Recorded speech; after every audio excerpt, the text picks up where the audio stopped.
काव्यांगण आई. आई म्हणून कोणी आईस हाक मारी. ती हाक येई कानी मज होय शोककारी. नोहेच हाक माते मारी कुणी कुठारी. आई कुणा म्हणू मी आई घरी न दारी. ही न्यूनता सुखाची चित्ता सदा विदारी. स्वामी तिन्ही जगांचा आई विना भिकारी. चारामुखी पिल्लांच्या चिमणी हळूच देई. गोठ्यात वासरांना या चाटतात गाई. वात्सल्य हे पशूंचे मी रोज रोज पाही. पाहून अंतरात्मा व्याकुळ मात्र होई. वात्सल्य माऊलीचे आम्हा जगात नाही.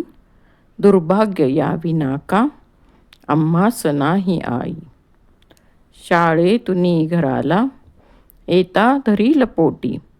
काढून ठेविलेला घालील घास ओठी. उष्ट्या तशा मुखाच्या धावेल चुंबनाती. कोणी तुझ्या विनागे काया करील गोष्टी. तुझ्या विना न कोणी लावील सांज वाती. सांगेल ना म्हणाया आम्हा शुभंकरोती.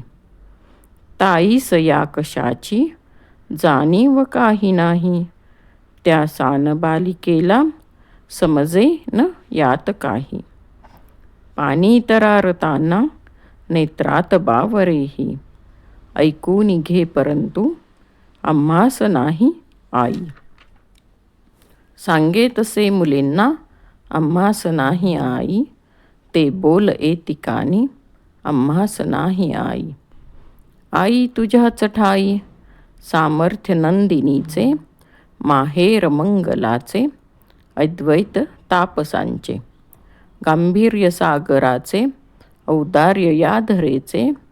नेत्रात तेच नाचे त्या शांत चंद्रिकेचे. वात्सल्य गाढ पोटी त्या मेघमंडळाचे. वास्तव्य या गुणांचे आई तुझ्यात साचे. गुंफून पूर्वजांच्या मी गाईले गुणांला. साऱ्या सभाजनांनी या वानिले कृतीला. आई करावया तू नाही सकौतुकाला. या न्यूनतेमुळेही मज त्याज्य पुष्पमाला. पंचारती जनांची नातोषवी मनाला. परिजीव बालकाचा तव कौतुका भुकेला. येशील तू घराला परतून के धवागे. दवडू नको घडीला ये ये निघून वेगे. हे गुंतले जीवीचे पायी तुझ्याच धागे. कर्तव्य माऊलीचे करण्यास येई वेगे. रुसनार मी न आता जरी बोलशील रागे. ये रागवावयाही परी येई येई वेगे. आई ही कविता कवी यशवंत दिनकर पेंढारकर यांनी लिहिलेली आहे. त्यांनी यशवंत या नावाने कविता लेखन केलेले आहे. आई विना पोरक्या मुलाच्या भावना कवीने या कवितेत व्यक्त केल्या आहेत. आई म्हणून कोणी आईस हाक मारी. ती हाक येई कानी मज होय शोककारी. नोहेच हाक माते मारी कुणी कुठारी. आई कुणा म्हणू मी आई घरी न दारी. ही न्यूनता सुखाची चित्ता सदा विदारी. स्वामी तिन्ही जगांचा आई विना भिकारी. या कडव्याचा अर्थ असा आहे की आई अशी कोणी आईला हाक मारत असेल आणि ती हाक येई कानी म्हणजे ऐकू येणे, तर ती हाक कवीने ऐकली की कवीला खूप दुःख होते. कोणी आई म्हणून हाक मारली तर ते शब्द कुऱ्हाडीने मारल्यासारखे वाटतात. का तर कवीला आईच नाही आहे. म्हणून कवी यशवंत म्हणतात आई कुणाला म्हणू. आई घरीही नाही आहे आणि दारीही नाही आहे, म्हणजेच बाहेरही नाही आहे. आई कुठेच नाही आहे. मग मी आई म्हणून हाक कुणाला मारू. ही न्यूनता सुखाची म्हणजे ही सुखाची जी कमी आहे ती माझ्या चित्ताला नेहमी म्हणजेच मनाला खूप त्रास देणारी आहे. स्वामी म्हणजेच देव परमेश्वर हा आधीपासून असल्यामुळे त्याला आईच नाही आहे, म्हणून तो तीनही जगाचा स्वामी मालक असला तरी तो आईविना भिकारीच आहे. चारामुखी पिल्लांच्या चिमणी हळूच देई, गोठ्यात वासरांना ह्या चाटतात गाई. वात्सल्य हे पशूंचे मी रोज रोज पाही, पाहून अंतरात्मा व्याकुळ मात्र होई. वात्सल्य माऊलीचे आम्हा जगात नाही, दुर्भाग्य या विना का आम्हास नाही आई. निसर्गामध्ये आपण पाहतो की घरट्यामध्ये चिमणीची छोटी छोटी पिल्ले असतात. ती पिल्ले उडू शकत नाहीत. मग त्यांच्यासाठी चिमणी चारा शोधून आणते आणि त्या पिल्लांना हळूच भरविते. तसंच गोठ्यात म्हणजे गुरे जिथे बांधतात त्याला गोठा म्हणतात.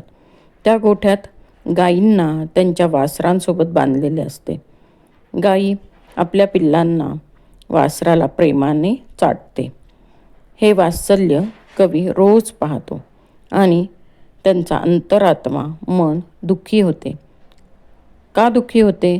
का तर असं प्रेम करणारी आई त्यांना नाही आहे. आईचे प्रेम मिळत नाही हे सर्वात मोठं दुर्भाग्य आहे. आम्हास नाही आई, आम्हाला आईच नाही आहे. शाळेतुनी घराला येता धरील पोटी, काढून ठेविलेला घालील घास ओठी. उष्ट्या तशा मुखाच्या धावेल चुंबनाती, कोणी तुझ्या विनागे काया करील गोष्टी. तुझ्या विनान कोणी लावील सांज वाती, सांगेल ना म्हणाया आम्हा शुभं करोती. कवीला आईची खूपच आठवण येत आहे. कवीला वाटते आई असती तर शाळेतून घरी आल्यावर आपल्याला आईने पोटाशी धरलं असतं, प्रेमाने जवळ घेतलं असतं. आई घरी असली तर ती काही पदार्थ बनवते. ते पदार्थ आपल्या मुलासाठी बाजूला काढून ठेवते. तसा काढून ठेवलेला घास मूल घरी आल्यावर त्याला खायला घालते. तसा काढून ठेवलेला घास कोण माझ्या ओठी घालेल असे कवीला वाटते. तशा उष्ट्या आपल्या बाळाच्या तोंडाची ती पपी घेते. पण आईच नाही आहे तर या सर्व गोष्टी कोण करेल असे कवीला वाटते. आईच नाही आहे तर संध्याकाळी सांजवाती म्हणजे दिवे कोण बरे लावेल आणि संध्याकाळी शुभं करोती म्हणायला सांगायला पण आईच नाही आहे. तुझ्याशिवाय या सर्व गोष्टी कोणीच करू शकत नाहीत. ताईस या कशाची जाणीव काही नाही, त्या सान बालिकेला समजेन यात काही. पाणी तरारताना नेत्रात बावरेही, ऐकूनी घे परंतु आम्हास नाही आई. सांगे तसे मुलींना आम्हास नाही आई, ते बोल येती कानी आम्हास नाही आई. कवीला बहीण आहे, तो तिला ताई म्हणतो. ती लहान आहे, तिला आई नसण्याचं दुःख उणीव माहितीच नाही आहे. त्या सान बालिकेला समजेन यात काही, म्हणजेच सान म्हणजे लहान, त्या लहान मुलीला यातलं काहीच समजत नाही आहे. भावाच्या डोळ्यात पाणी आल्याचं बघून ती गोंधळते आणि त्याचे डोळे पाहते. म्हणजे ती लहान असल्यामुळे तिला आई गेल्याचं दुःखच समजत नाही आहे. फक्त ती ऐकती आपल्याला आई नाही आहे आणि तसंच ती तिच्या मैत्रिणींनाही सांगते की आम्हाला आईच नाही आहे. आई तुझ्याच ठाई सामर्थ्य नंदिनीचे, माहेर मंगलाचे अद्वैत तापसांचे. गांभीर्य सागराचे औदार्य या धरेचे, नेत्रात तेच नाचे त्या शांत चंद्रिकेचे. वात्सल्य गाढ पोटी त्या मेघमंडळाचे, वास्तव्य या गुणांचे आई तुझ्यात साचे. या कडव्यात आईचे मोठेपण सांगितले आहे. आईचे गुण सांगितले आहेत. आई तुझ्यामध्येच नंदिनीचे सामर्थ्य आहे. नंदिनी म्हणजे कामधेनू. कामधेनूचे सामर्थ्य आहे आणि जे जे सर्व मंगल आहे, शुभ आहे, त्या सर्वांचं माहेर तूच आहेस. म्हणजे तुझ्यामध्येच सर्व शुभ मंगल गोष्टी आहेत. अद्वैत तापसांचे म्हणजे जे तपस्वी असतात त्यांच्यामधला जो अद्वैत आहे, त्या सर्वांमधला जो एक असा परमेश्वर आहे, तो परमेश्वर तुझ्यामध्येच आहे. अथांग असा समुद्र असतो, त्याचा गंभीरपणाही तुझ्यातच आहे आणि पृथ्वीचा औदार्य म्हणजे उदारपणा तोही तुझ्यातच आहे. नेत्रामध्ये म्हणजे डोळ्यामध्ये आईच्या चंद्राचा शीतलपणा, शांतपणा आहे. तसेच पावसाचे ढग जसे बरसून पाऊस पाडून सर्वांना प्रेम देतात, त्याप्रमाणेच वात्सल्य प्रेम कुणामध्ये असते तर आईमध्येच आहे. अशा प्रकारे मंगलाचे माहेर, तपस्वींचा देव, सागराचा गंभीरपणा, पृथ्वी मातेचा उदारपणा, चंद्राचा शीतलपणा, शांतपणा, पावसाच्या ढगांप्रमाणे प्रेम, हे सर्व गुण आई तुझ्यातच वास्तव रूपात म्हणजे प्रत्यक्षात आहेत. गुंफून पूर्वजांच्या मी गाईले गुणाला, साऱ्या सभाजनांनी या वाणिले कृतीला. आई करावया तू नाही सकौतुकाला, या न्यूनतेमुळेही मज त्याज्य पुष्पमाला. पंचारती जनांची नातोष विमनाला, परिजीव बालकाचा तव कौतुका भुकेला. गुंफून पूर्वजांच्या म्हणजे पूर्वजांचे जे विचार होते ते एकत्र करून मी त्यांचे एका सभेमध्ये गुण गायले. त्यामुळे सर्वांनी माझं कौतुक केलं. पण आई तूच नाही आहेस माझं कौतुक करायला. या न्यूनतेमुळे म्हणजे या कमीपणामुळे, तू नसण्यामुळे मला ही फुलांची माळा नकोशी आहे. सर्वजण पंचारती ओवाळीत आहेत, परंतु आई तू नसल्यामुळे ना तोषवी मनाला, तोष म्हणजे आनंद, समाधान, ती पंचारती मनाला आनंद, सुख देत नाही.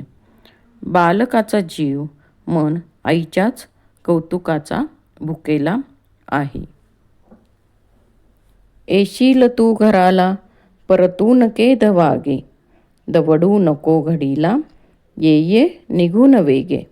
हे गुंतले जीवीचे पायी तुझ्याच धागे, कर्तव्य माऊलीचे करण्यास येई वेगे. रुसनार मी ना आता जरी बोलशील रागे, ये रागवावयाही परी येई येई वेगे. आई तू घरात परत कधी येणार आहेस?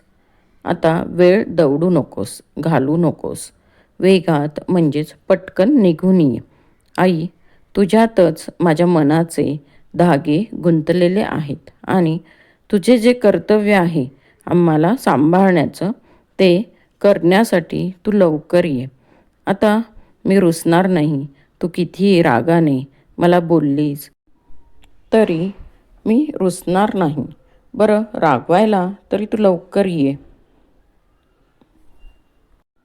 अशी ही हृदयस्पर्शी कविता कवी यशवंत यांनी लिहिलेली आहे, जी आईचे आपल्या जीवनातील महत्त्व सांगते.